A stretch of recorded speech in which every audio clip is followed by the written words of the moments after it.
Week 23, Day 4, in the nature of educational reform. Mr. Sloan did not want to perpetuate the disorders that stemmed from the alphabetical arrangement. He didn't want to cause those disorders to continue. To perpetuate them is to cause them to keep happening. He didn't want to do that. Not only did he reverse the seating in his other classes, but he began to badger the school's administration for a mandate to bring about such changes throughout the building. To badger the school's administration is to annoy them, to constantly be asking them to change something. And he wanted them to make a mandate to bring about the changes he wanted. A mandate is an official rule or a formal order that something be done.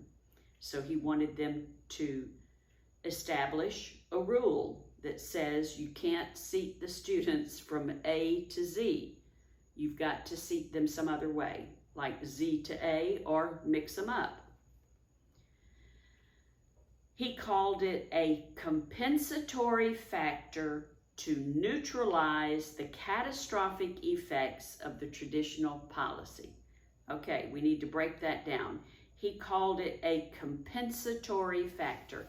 A compensatory factor is something that you do to counterbalance something else. It's like scales.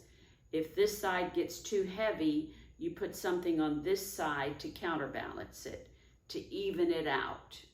So the changes he wanted to make, he was calling them compensatory. He was compensating for what had been happening with students seated from A to Z by saying, let's do it differently, let's counterbalance it. So he called it a compensatory factor to neutralize, that means to destroy or kill, the catastrophic effects. Catastrophic means terrible, big, tragic. Those catastrophic effects of the traditional policy. The traditional policy was A to Z. So he's trying to change it, and it's a compensatory factor to neutralize the effects of doing it that normal way. Soon, Mr. Sloan earned the appellation of Mr. Backwards. Appellation just means a name that somebody is identified by.